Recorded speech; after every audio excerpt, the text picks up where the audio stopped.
How to watch ReelShort series for free.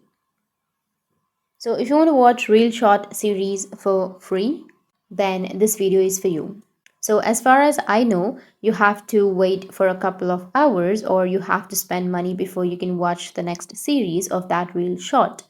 So I'm going to show you how you can do it for free. So you just have to go to your Safari or your Google, and then you need to search for Dailymotion. Once you search for Dailymotion, you can go with www.dailymotion.com, wait for it to load.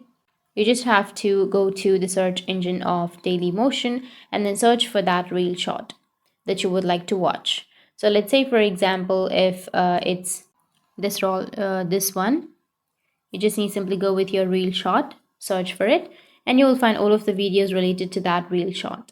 So as you can see, here you will have all of the series or episodes for free. You can also search here your other ReelShort titles and you'll be able to watch them for free. So that's it, and if you have any questions, feel free to comment below. Thanks for watching.